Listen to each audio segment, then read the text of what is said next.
guys, and welcome back to another episode of I Said Too Much podcast. I think I'm dropping the okay.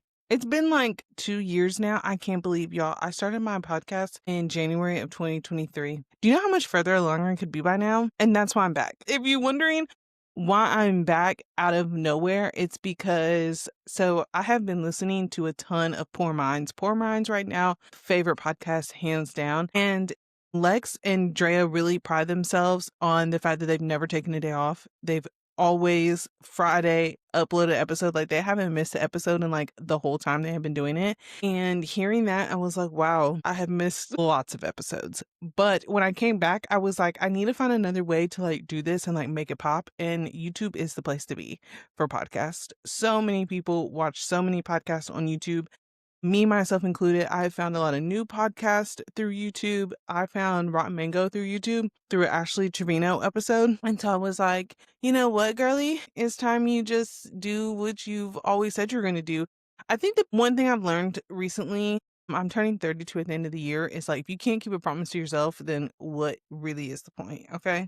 What is the point? So if you're listening, you can go to I Said Too Much podcast YouTube. You can search my name. It'll come up that way too as well. So if you are watching and you see me look off to the side, it's because my monitor is off to the side. And I'm trying to make sure my audio doesn't sound crazy because I haven't done this in a while. And I feel like I put out like 3 or 4 episodes a while ago, and I felt like my audio sounded crazy and I hated them. And that's what discouraged me. I also am recording at my mom's house. So I think that's another thing. Like, it's just so easy to record at my mom's house when she's not here. I had this thing where I hate if I hear people, if I feel like people can hear me record, it changes my whole game plan. Like I could record without headphones and not have that feeling of needing to like really change my voice. But if someone is in the vicinity and I feel like they can hear me, that stresses me out, y'all. I don't know what it is, but the thought of someone hearing me record my podcast makes me feel like I never talked a day in my life. That's not why we're here. I think maybe I'll go into a full episode of like things I've learned since I have not been podcasting. That would be a great episode. But I have my phone this time, y'all. I have a whole setup this time. I'm so happy. I'm recording on my phone because YouTube podcasters told me, girl, do not buy a camera yet. They told me to not spend any money until I start making money. So I'm recording on an iPhone 15. I have my laptop right here. So if you watch me look off into the distance, it's because my laptop is right here recording me. And then I have my personal phone with what we're going to talk about today. And by the thumbnail or the title of this episode, if you're just listening, we are talking about Love Island, Love is Blind, Perfect Match. We are talking about reality dating. We're actually not talking about The Bachelor or Bachelorette because I don't watch it. And I think it goes into the same category as Love is Blind, where it's just a little played out. But that is what we're talking about today, because if you are living under a rock, then you may not have seen the craziness that has been Love Island USA season 7, but it has been crazy. And the craziest part is the people who are going butt bananas over Love Island season 7 USA would go shit bananas. I don't even know if that makes sense, but they would go even crazier over the nonsense that happened on the UK season. But I digress.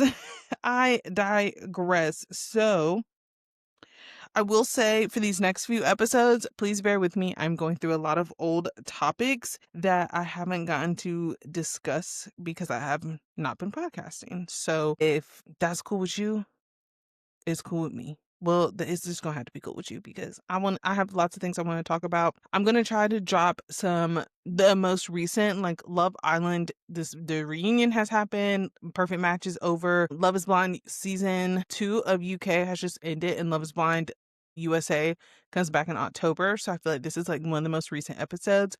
So the next few episodes I'm gonna try to make as recent as possible. It's just by the time they're edited, recorded, and recorded, edited, uploaded, they might feel a little old to you, so please bear with me on that. But we're getting back into the swing of things. So let's go ahead and jump into the topic of today's episode. I'm going to start talking about Perfect Match. The real meat and potatoes of this episode will be Love Island. Because when I say this, I'm not going to go into what has happened on these particular seasons. I want to know, is reality dating dead? Does anyone else feel like reality dating is dead? Personally, I feel like reality dating is dead. I feel like we need to dead it. I feel like Perfect Match, this is the perfect segue into what we'll be talking about. I feel like Perfect Match is the freshest, coolest idea of a reality dating TV show. I think they need to run with it, and I think they need to stop putting reality TV people on the show. So if you've never watched Perfect Match, it is on Netflix. And the idea is that they kind of cast from the like Netflix universe. And they've recently, I think this season was the first Love Island person to be on Perfect Match, but usually it's like, and Bachelor. They had a couple Bachelor people on this season too, but usually it's like Too Hot to Handle, Ultimatum, Love is Blind. It, like I said, is usually that like Netflix reality dating universe because it is on Netflix. What else? What's that show? It's not a reality dating show, but it's like a Netflix game show where they all live in a house and they kind of like do the personas and try to win. The Circle. They cast people from The Circle. I love the idea of Perfect Match, and I'm going to tell you how it works. So you go into the house, you have singles in the house, and then every night you have to match with someone. So every night you have to be matched and you sleep in the same room with said person, okay? And then they do challenges, and so one challenge per episode. And so with the challenges, whatever couple wins gets to go into the boardroom. And the boardroom is where you can see other singles that are waiting outside the house, and you can match people inside the house with those. They go on a date, they can either rematch or they'll basically go home. If you're not matched at the end of each night of the episode, you go home. And then at the end, they like figure out the perfect match and someone wins. I think that is such a cool idea. The fact that it's like every night you have to match with someone, every day someone's going on a date with either with someone else. I love the idea of perfect match. I hate the fact that they use reality dating stars to do it. How good would perfect match be if it was strangers? I feel like they would have it would, and it also would make the season longer. I think Perfect Match is only like 10 episodes because you would have to give strangers like a couple more days in between rematching and to kind of figure out. I also feel like, especially this last season of Perfect Match, a lot of the people just stayed in their couple the whole time because they are very familiar with that person because you kind of know them from like the reality dating universe. The best thing that happened this season, and this was crazy, this is kind of where I was like, I think I would enjoy this show more if it was strangers. So this guy, Clayton, he's from the Bachelor universe. He was in the house coupled up with Juliet. Juliet is from, I don't know where Juliet is from. I'm so sorry. She was my least favorite girl on this season, but he's coupled up with Juliet. They bring in another woman from The Bachelor from his season. Her name is Rachel. And so basically what happened on his season was he fell in love with two girls. He slept with two girls. He essentially kind of prepared himself to get engaged to two girls. Like he asked Rachel's father for her hand in marriage. And then at the season finale, I guess he had to tell both women that he was in love with both of them, that he slept with both of them. And it was it was drama, baby. And so when she gets brought into the house, he matches with her. He's like, I think we should give it a second chance. Like, I want to give it a second go. I think we could really like have something. Like, we should do it. And she basically was very hesitant. Like, she was like, like, I can't get hurt again. I can't let down my walls again.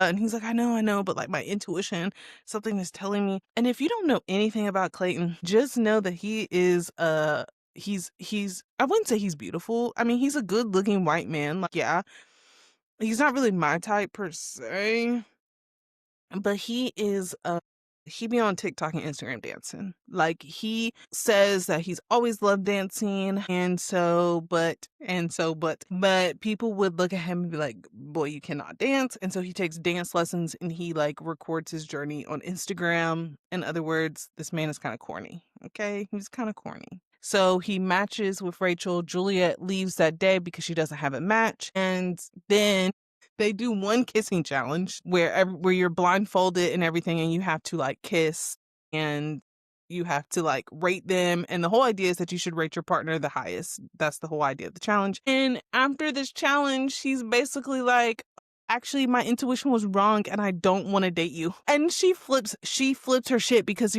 she's like, there's no way you're doing this to me again. There's no way you're doing this to me again. And when I do say, like, yeah, having reality dating people on there is good for that aspect, it also is just like, I like the graveling. That's what they would say on Love Island UK, where you're like really trying to play for someone's attention. Like, you're really doing all you can do to get someone's attention. And there's so much of that in The Perfect Match because you have to be matched with someone by the end of the night to stay on to win the money. The idea of like, there's a point where they bring everyone back into the house. Like anybody who's been in the house, they bring back, and like you have to recouple, you have to get matched. The way these people, they chat, they pull you for chats, they do what they need to do. They really try to like, that's it. They really try because you have to get matched before the day is over to stay in the house. And I feel like that it just adds in more effort. And if it was strangers, it would add more effort. Like, what's a couple I can think of? Like Ollie and AD.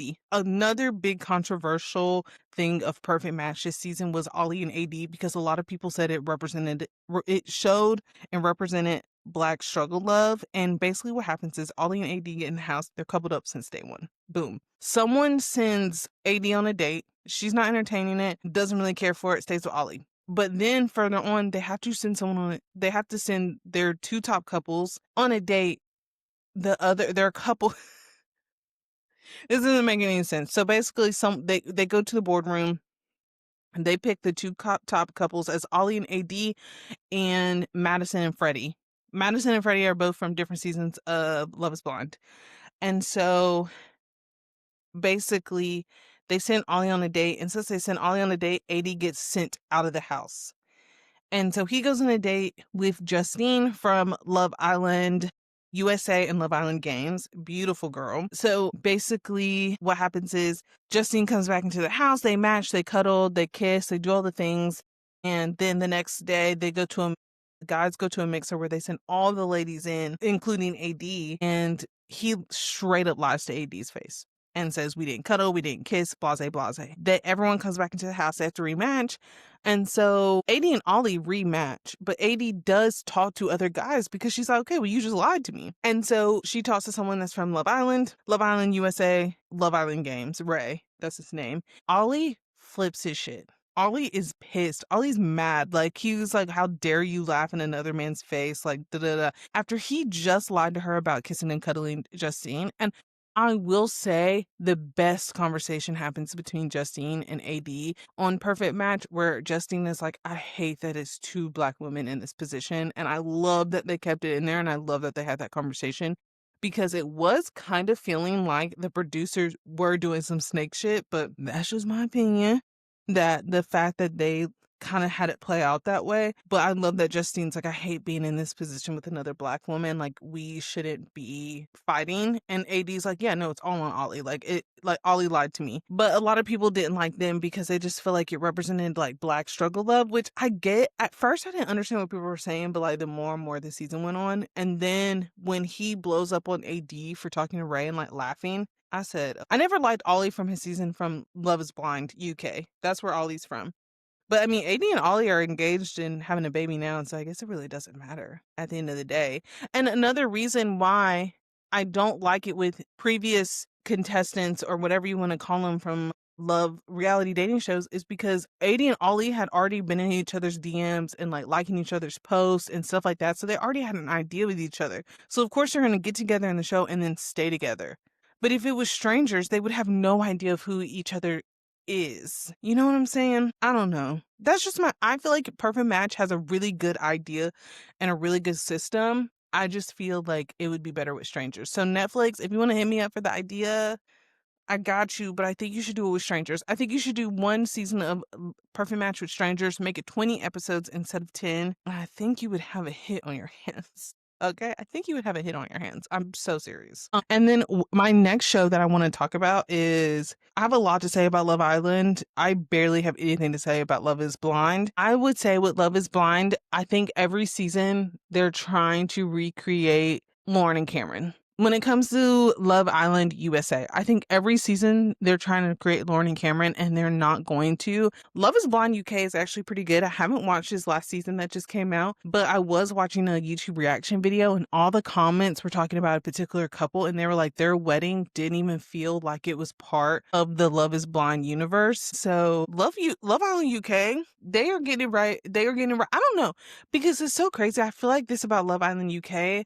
I don't know if because they have a different culture of influencers and like celebrity in the UK that is just kind of different. Like, if we're talking about Love Island, if we look at what's happening with people who came out of Love Island, especially let's talk about season 6. Like, if we look at what happened of like people who come out of like Love Island, like Serena just had like this huge promotion with Shea Moisture Hair Care. Cordell's about to be on a season of Reasonable Doubt that's on Hulu. Like, if we look at the stardom that comes out of like USA shows like Lauren and Cameron from Love is Blind, there's this element. This is going to go into my Love Island conversation that I have. There's this element of like, no matter what with reality dating shows, you can say, I don't want any more influencers on any show. I don't want any influencers. I want it to be regular people. Regular people cannot just take weeks off of their job. I mean, people do it all the time. Like, I think Love is Blind is a little bit easier because at some point during Love is Blind, you're going to go back to your like regular life while on the show. But with Love Island, you are literally spending weeks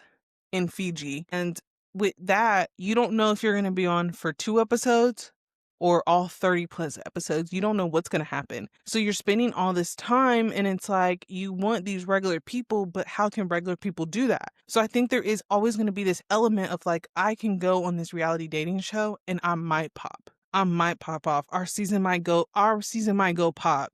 There's no matter what you do, there's always going to be that element of it in the back of someone's head. And I think especially with Love Island, people are hoping for it. Like Leah literally now is like part like see I don't know what her title is with like Skylar like fragrance. That's huge. Janae career going pop, especially now after her breakup. Like she was just in a music video. She's already done 3 reality TV shows. Like people from Love Island have been on Traders, that TV show. I just feel like there's no way to take the element out of like, I am going on this show to boost my career. I am going up this mountain to fix my marriage. There's no way to take that element out of the show. Like, I feared like that is just, even with season 7, like I feel like season 7 doesn't have like, well, there's a couple standout from season 7 of Love Island USA that definitely have that like stardom. Like people want to see them be big and people want to see them do great things. But it's just hard to take that element out of like, you can't get people who are not influencers, or you can get people who are not in that space in some capacity. Like, luckily, the breakout star for this season of Love Island USA is someone who just had like a regular job. Like, Alandria she did like elevator sales. Like, she had a regular job. She was a regular person. I mean, she has gone viral on social media before. The girl has dropped dead gorgeous. She has went viral on social media. But there's just this element of like, it's very hard to just pinch someone off the street and not have this element of like, why are they going on the show? Like Austin, from Love Island USA season 7, he had a blue collar job before he went on the show. So yeah, he's just a regular person. But now he's like, yeah, I started a YouTube page and I want to be a comedian. So it wasn't love. You wanted to be a comedian. Come on now. So it's just like there's just really no way to not have that happen. So I'm like, this is what I mean by, is reality dating dead? Are reality dating TV shows dead? Because how in the world do you find a way to like separate like people going for love and people going because they want a chance at like stardom, a chance at fame? And I think it comes back, for me personally, I think it comes back to casting. And I want to touch on casting and the psych evaluations real quick, because it's so funny that Love Island USA is getting so much like shit for like it being Friendship Island, not Love Island, this, that. You're here, you're scamming, you're doing this. Let me introduce you to Love Island season 12 on the UK version. Those are the worst men. Those were some of the worst men I have ever witnessed in my life. Like, these men were actively pitting the girls against each other so they could, like, there was I think at some point there has to be an element of like friendship between the cast because these men were actively pitting these women against each other because then they could do their dirty work in peace because the women were so against each other that this woman would find out this and then this group of girls would know it, but they wouldn't tell the other group of girls because they didn't like them. Like there was such a big division within the house, and that's it kind of left the men to do whatever the fuck they wanted. How did the men of season 12 pass psych evals? And I think they all need therapy. Every last one of them needs therapy as well. Like, so that's the part for me that I just like don't understand is like, who is casting these people? Okay, if you're just plucking random beautiful people from Instagram, okay, cool. What are the questions? Like, I know there's some cast of USA that kind of went into like, oh, this is what you have to fill out. You have to fill out these paperwork. You have to do this. But who is doing the psych evals? Who is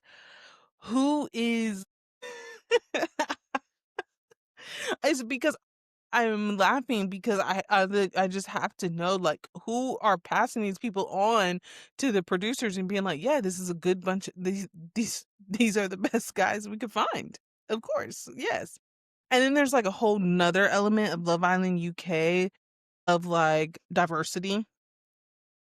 And okay, and I've said this before and I don't know how to say it. Like said I had to sit up for this. I had to sit up for this. When you cast a black woman, there is this element of like, yes, she's gonna date a black man. But when you cast a black man, there's this element of they just date beautiful women. And most of the time those beautiful women are not black. Like, and so I feel like yes, they can be like, oh well, there were multiple black men on Love Island UK. And so we brought in black women. None of those black men, there was only one black man that coupled with a black woman, and then he jumped ship to a white woman the first chance he got.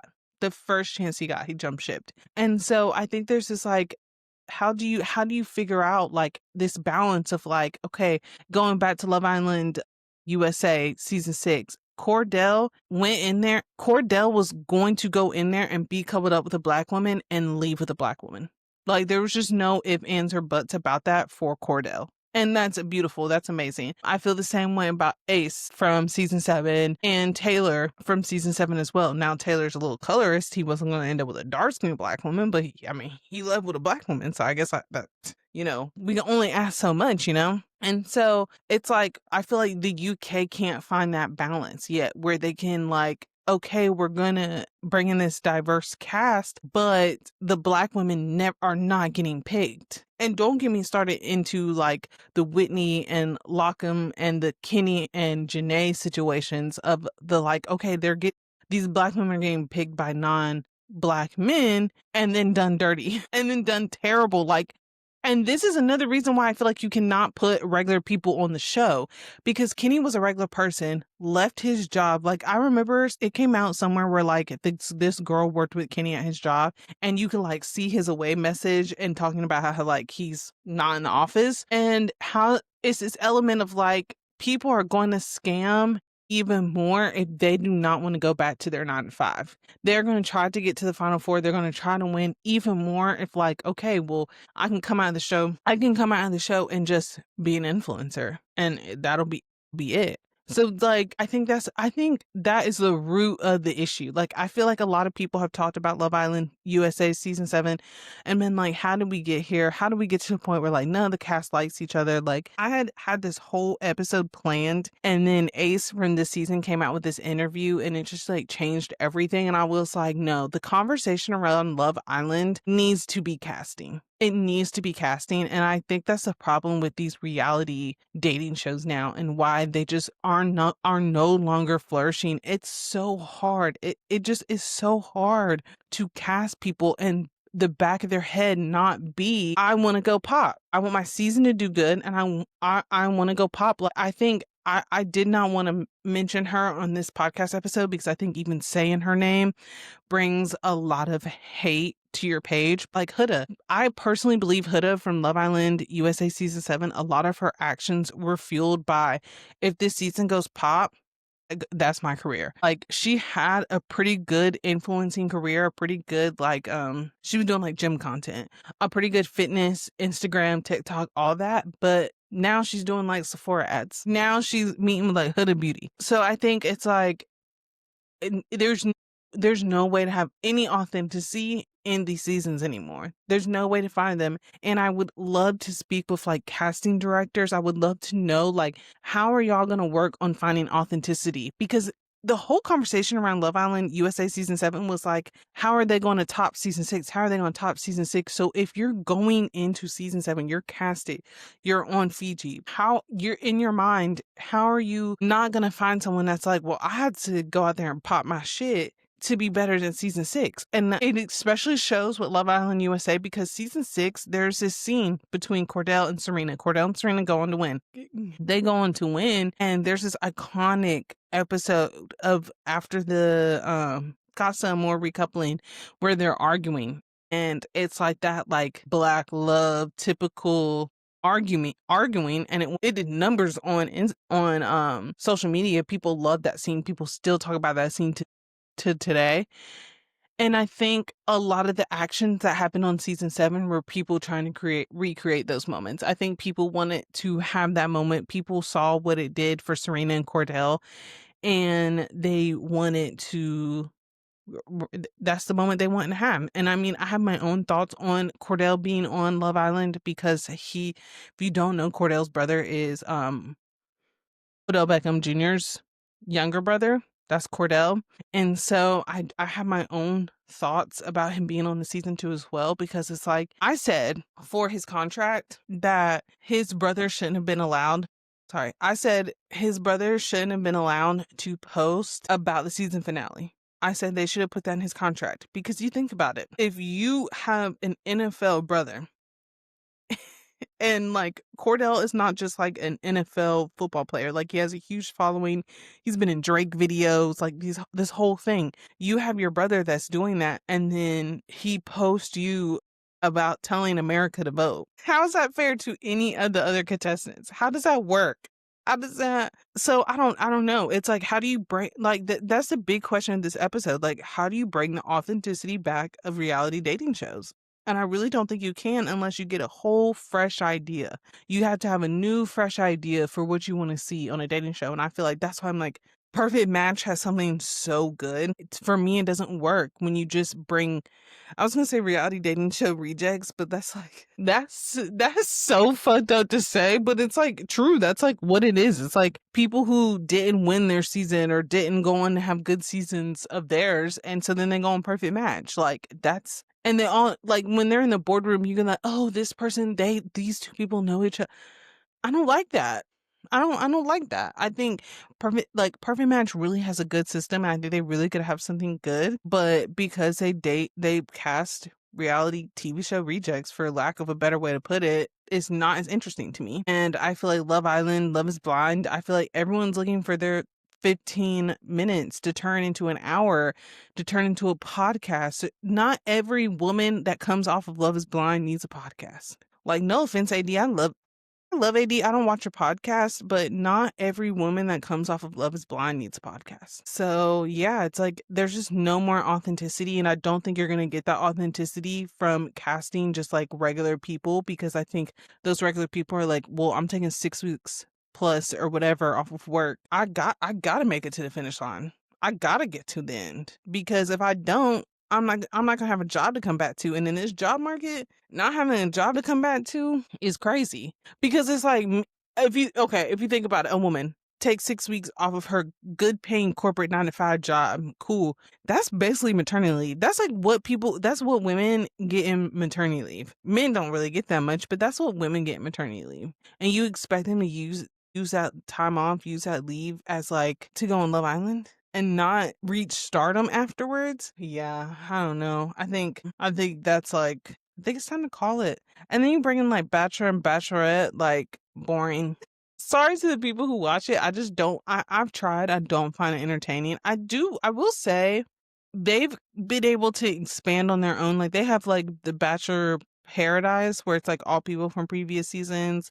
They did the Golden Bachelor, where it was like old people. But still, yeah, I'm just not really interested. I've never been interested in it. And I think their problem is diversity. They really lack in diversity. And if it is a diverse cast, there's no one darker than like me on it. And that's not saying that much. So yeah, that's the Bachelor's problem. Bachelorette, like they literally are scared of dark skinned Black people. And when I say dark skinned Black people, I'm talking like my complexion. And I'm about to go, and don't have nappy ass hair either, bitch. They definitely not casting you. You gotta wear your hair straight. Okay. You gotta use proper English. Okay. And then I was watching, her name on YouTube is Blue Centric. Um, but her name's Blue. Like she does like emotional services for people, like kind of like a therapist. I don't know how to explain it what she does, but she has a YouTube. She did a lot of commentary on Love Island. And she was saying like people were like, do you do all Black seasons? Do you do an all Black dating show? And she had someone on there and they were like, yeah, but then it's like white people don't care unless they're included. And so it's like, okay, well then you have to have just diversity, and Bachelor and Bachelorette hate diversity. I think they just had their season with like the first like Black Bachelor and the first like Black Bachelorette like 5 years ago. So that's 2020. That's crazy. And like I said, you gotta have straight hair, you gotta talk properly, you gotta have money, you gotta have like don't get up there trying to be ghetto. They not cast. They don't want that.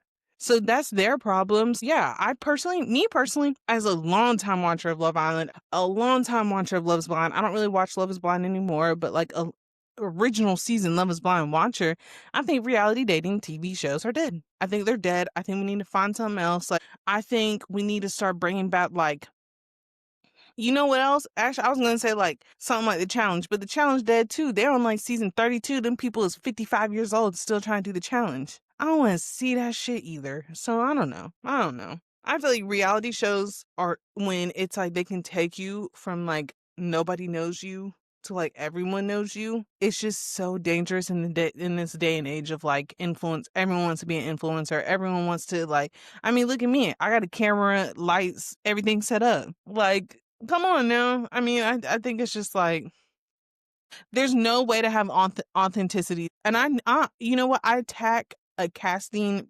people and producers a lot, but I get it.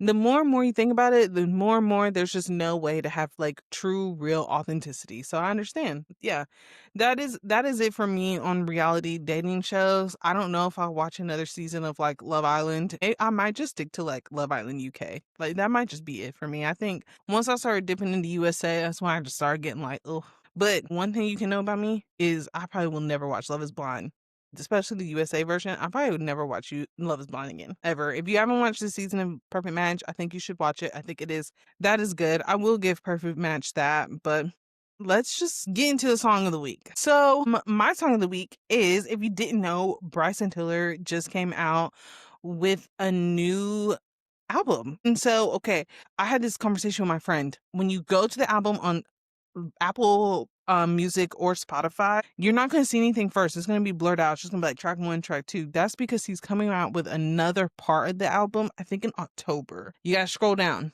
To see the album I'm talking about, you got to scroll down. It's like Vices. That's what it's called. But my song of the week is Cut Ties. It's Bryson Tiller and Boss Mandela.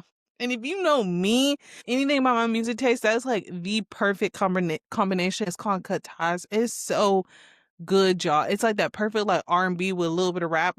It reminds me of like the early 2000s when it would be like R&B songs with like rap people featured, because Boss Mandilo's not like rapping too hard over the song, because I hate when these R&B people be having rappers on the song and the rapper be rapping too hard. Like, why are you rapping so hard? You throw me off. Stop. Calm it down. It's okay. It's okay. But no, Cut Ties. The whole album is really good. It gives more, what's it called? His second album. I don't think Bryson Tiller will ever recreate the magic that is his first album, but it definitely gives like his second. No, actually, I don't know. It definitely doesn't. The album before this, I hate it. There's like 2 songs I like off of the album before that. Like, what is that one called? I don't know. It's like has the like yellow weird thing. Yeah, I don't like that one. That was not that. I'm so sorry, Bryson. That was a good album. This definitely gives his like second album vibe, the one that has the blue cover.